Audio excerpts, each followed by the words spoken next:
इयत्ता 10वीच्या विद्यार्थ्यांसाठी ही प्रकरण पहिले चित्रभेट यावर महत्त्वाची अशी नोट्स आहे. व्हिडिओच्या शेवटी मी महत्त्वाचे प्रश्न दिले आहेत. व्हिडिओ कृपया शेवटपर्यंत नक्की पहा. कारण ते प्रश्न तुमच्या पोटपरीक्षेसाठी येणारे आहेत, महत्त्वाचे आहेत. आता क्षेत्रफेट म्हणजे नक्की काय? त्याचं महत्त्व काय आहे? त्यासाठी आवश्यक गोष्टी कुठल्या आहेत? त्याची पूर्वतयारी कशी करावी? त्यासाठी अहवाल रायटिंग असं रिपोर्ट रायटिंग असतं ते कसे लिहावे? हे सर्व मी या प्रकरणाच्या माध्यमातून तुम्हाला शिकवलेले आहे किंवा सांगणार आहे. त्यामुळे हा व्हिडिओ जो आहे तो शेवटपर्यंत नक्की बघा. कृपया व्हिडिओ स्किप करू नका. नाहीतर माझं वॉच टाईम पण वाढणार नाही. बघा, एखाद्या ठिकाणास प्रत्यक्ष भेट देऊन तेथील भौगोलिक, सांस्कृतिक आणि सामाजिक घटकांचा अभ्यास करणे म्हणजे क्षेत्रभेट. क्षेत्र म्हणजे एखादं ठिकाण. तिथे भेट देणे. असं काही जण व्याख्या करतात.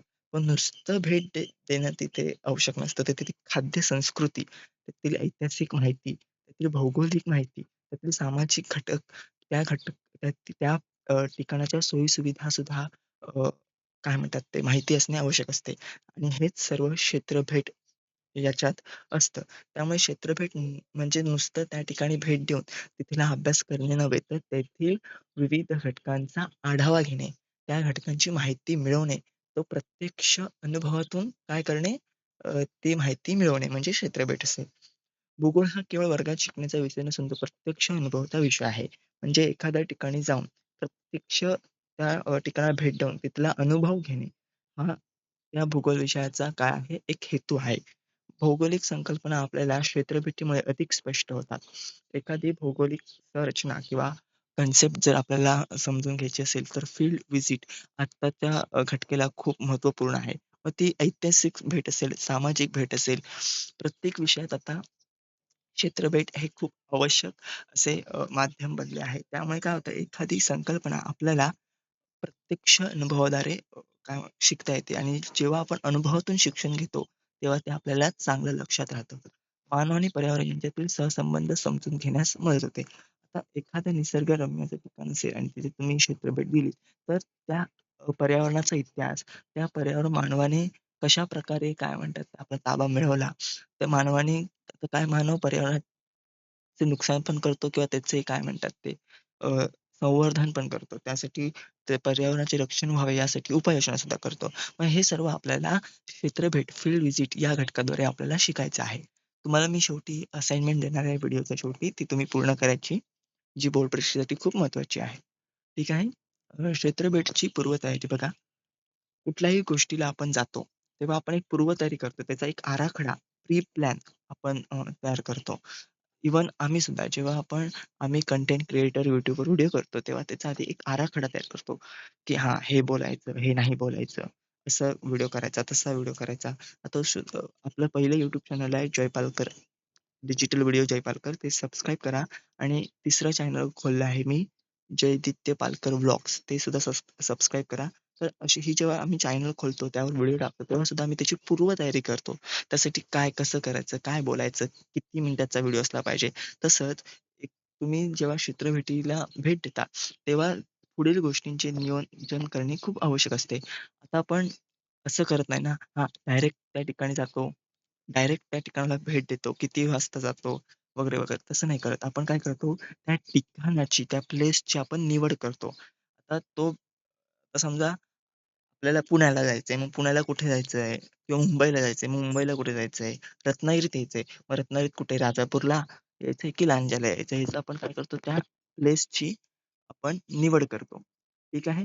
म्हणजे आपल्या भेटूचा एक हेतू काय आहे, तो निश्चित करून एक काय म्हणतात एक ठिकाण निवडणे. आता क्षेत्रवेढीचा हेतू नुसता अभ्यास यासाठी नसतो, तर अनुभव मिळावा, तेथील संस्कृतीचा अभ्यास व्हावा यासाठी आणि विविध दृष्टिकोनातनं क्षेत्रभेट केली जाते. ठीक आहे. आता आपण एक त्याचं वेळापत्रक तयार करतो बघा. आपण डायरेक्ट हा ठिकाण निवडलं की तिथे डायरेक्ट जात नाही. आपण तिथे काय करतो एक वेळापत्रक किती दिवस जायचंय, किती वाजता जायचंय, तिथनं किती वाजता निघायचंय, ती एकदिवशी असणार आहे की 7 दिवसांची असणार आहे. म्हणजे एक आपण असं नियोजन करतो. नंतर साहित्यांची यादी करतो. त्यासाठी लागणारं जे आवश्यक साहित्य आहे, ते आपण तयार करून ठेवतो. मग त्यासाठी कॅमेरा आहे, होकायंत्र आहे, पेन आहे, पेन्सिल आहे. हे सोबत घेणे आवश्यक आहे. तुम्हाला क्षेत्रभेटीची पूर्वतयारी यावर टिप्पा लिहा. फील्ड व्हिजिट ही प्री प्लॅन जो असतो त्यावर राईट अ शॉर्ट नोट असा प्रश्न विचारला जातो. तर तुम्ही तो करणं गरजेचं आहे. हे तुम्हाला मी हे पुरेसे आहे. कीवर्ड्स आहेत. त्या कीवर्ड्सचा तुम्ही वापर या नोट्स मधल्या कीवर्ड्सचा वापर तुम्ही उत्तर लेखनात करायचा आहे. विस्तार करायचा आहे. एवढं लिहून चालणार नाही. थोडं त्याचा विस्तार करा. ठीक आहे. आणि प्रश्नावली ज्या ठिकाणी भेट द्यायची आहे तिथल्या माहितीसाठी प्रश्नांची यादी तयार करणे. एखाद्या ठिकाणी आपण गेलो आणि तिथे स्थानिक लोकांशी किंवा ग्रामस्थ लोकांशी आपण चर्चा साधतो. त्यावेळी प्रश्नावली खूप आवश्यक असते, की कुठला प्रश्न विचारावा, कुठल्या प्रश्नाला जास्त काय म्हणतात ते प्राधान्य द्यावे. हे सर्व तिथे असतं. त्यामुळे प्रश्नावली सुद्धा ही फील्ड व्हिजिटसाठी अत्यंत महत्त्वाची आहे. ठीक आहे. आता यासाठी आवश्यक साहित्य बघा लिस्ट ऑफ मटेरियल्स ह्यावर सुद्धा तुम्हाला टिपा लिहा किंवा सविस्तर उत्तरे लिहा. असं क्षेत्रफेट करताना नुसती पूर्वतयारी करून चालत नाही, तर त्यासाठी आवश्यक साहित्य सुद्धा काय म्हणतात घेणे गरजेचे आहे. हे विधान उदाहरण स्पष्ट करा. असा सुद्धा प्रश्न तुम्हाला विचारला जाऊ शकतो. तर ते तुम्हाला आवश्यक साहित्य कुठली, त्याचे उपयोग काय, त्याचे महत्त्व काय हे स्पष्ट करता आलं पाहिजे. आता नोंदवही पेन ही माहिती लिहिण्यासाठी असते. आता आपण प्रत्यक्ष अनुभवातून अ, ती क्षेत्रभेट घेतो. त्यामुळे काय होतं आपल्याला तिथली माहिती ही माहिती झाली पाहिजे. म्हणजे माहिती ही आपल्याला कळली पाहिजे. त्यामुळे माहिती लिहिण्यासाठी हे आवश्यक आहे. होका यंत्र एखादा त्या ठिकाणाबद्दल माहीत नसतं. मग दिशा निश्चितीसाठी समजा दिशा चुकलो, मग ती दिशा निश्चित करण्यासाठी गरजेचे आहे. कॅमेरा का गरजेचा आहे? छायाचित्रण करण्यासाठी गरजेचा कॅमेरा आपल्याला दिसून येतो. पिशवी माती, खडक इत्यादी गोळा करण्यासाठी. आता नकाशा आता नकाशा का असतो? त्या परिसराची माहिती जी आहे ती मिळवण्यासाठी. एखादा परिसर आहे. आता कोकणात तुम्ही आलात, मग कोकणातील वन्य विभागाची आपल्याला माहिती मिळवायची तर तिथले नकाशा, जल प्रकल्पाची माहिती मिळवायची तिथली नकाशा, कोकणातील आंदोलनाची ठिकाणे पाहिजेत, पर्यावरण आंदोलनाची ठिकाणे, तर तेथील नकाशा आपल्याला उपयोगी पडतो. तर प्रथमोपचार पेटी या म्हणजे सुरक्षितेसाठी असते. कोणाला क्षेत्रभेटी दरम्यान रोग झाला किंवा त्याचा अपघात झाला, तर प्रथमोपचार पेटी त्याच्याजवळ असते. ते खूप आवश्यक आहे सुरक्षितेसाठी. आपण हे आवश्यक साहित्य नेलं पाहिजे, जेणे आपला प्रवास सोयीस्कर किंवा सुखकर होईल. कुठल्याही अडचणी येणार नाहीत त्याच्यात. क्षेत्रभेटी दरम्यान घ्यायची काळजी. ठीक आहे. हा सुद्धा प्रश्न तुम्हाला थोडक्यात उत्तरे लिहा यासाठी विचारला जाऊ शकतो. मी इथे नोट्स दिले आहेत. तुम्ही त्याचा विस्तार करा. कीवर्ड्स दिलेत त्याचा. आता पर्यावरणाचे नुकसान करू नये, म्हणजे कचरा टाकू नये. पर्यटक काय करतात किंवा आपण क्षेत्रभेटला जातो तेव्हा तिथे जी काही व्यक्ती आहेत ते काय करतात, ते आपल्याजवळचे साहित्य नेतात आणि जे साहित्य अनावश्यक आहे ते तिथे टाकतात. म्हणजे थोडक्यात कचरा करतात. त्यामुळे पर्यावरणाचे नुकसान होते. पर्यावरणाचा जो समतोल आहे, साधलेला ते संतुलन आहे, ते त्यात बिघाड होते आणि एकंदरीत प्रदूषण अशा सारख्या घटकांना आपल्याला सामोरे जावे लागते. उष्णतेची लाट वगैरे, वगैरे यांसारख्या घटकांना सामोरे जावे लागते. आता मानवी कृतीमुळे जागतिक तापमान वाढ होत आहे. प्रदूषण होत आहे. त्यामुळे आपण पर्यावरणाचे नुकसान होणार नाही याची काळजी घेणे गरजेचे आहे. शिक्षकांच्या सूचनाचे पालन करावे. शिक्षक ज्या काही आपल्याला सूचना देतील, व्यवस्थित वागा वगैरे, ठीक आहे, या ठिकाणी जाऊ नका वगैरे, त्यांचं पालन करणे गरजेचं आहे.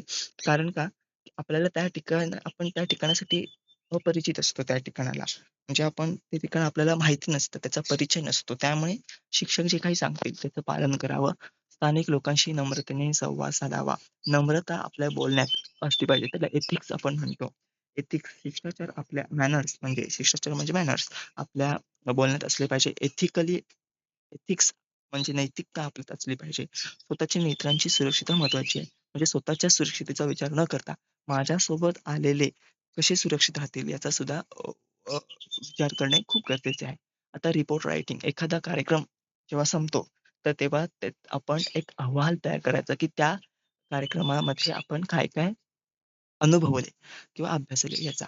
त्यामध्ये प्रस्तावना आणि भेटीचा हेतू, ही प्रस्तावना लिहायची.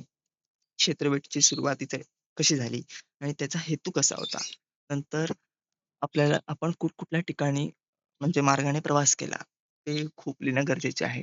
तेथील प्राकृतिक घटक जे आहेत त्यांवर एक टिप्पण लिहायचं आणि ते घटक तेथील ग्रामस्थांना कशी मदत करतात. जसं ते की नदी आहे, डोंगर आहे, हे कसं आहे वनस्पती सुद्धा तेथील लोकांना मदत कशी करतात. आजारी पडला तर त्याच्यावर उपचारासाठी काही ठिकाणी औषधी वनस्पती आढळतात. तर ते ग्रामस्थ लोक त्यांचा उपयोग करतात. मग ते सगळं अहवालात तुमचं आलं पाहिजे आणि शेवटी निष्कर्ष आणि आभार प्रदर्शन आलं पाहिजे. ठीक आहे. आता इथे तुम्हाला मी महत्त्वाचे प्रश्न दिले आहेत. ते तुम्ही करणं गरजेचं आहे. क्षेत्र भेटीसाठी प्रश्नावली का महत्त्वाची असते? क्षेत्र भेटी दरम्यान कचऱ्याचे व्यवस्थापन तुम्ही कसे कराल? आणि क्षेत्र भेटीसाठी तुम्ही कोणते साहित्य सोबत घ्याल? हे खूप महत्त्वाचे प्रश्न आहेत. उत्तर लिहिताना तुम्हाला प्रस्तावना, मुख्य उद्धरण आणि समारोप हे करणं गरजेचं आहे. मुख्य उत्तरात तुम्हाला त्याचा विस्तार करता आला पाहिजे कीवर्ड्सचा मी दिलेल्या. ठीक आहे आणि आपल्या शब्दात उत्तर लिहा. धन्यवाद. व्हिडिओ शेवटपर्यंत बघितला असाल तर धन्यवाद.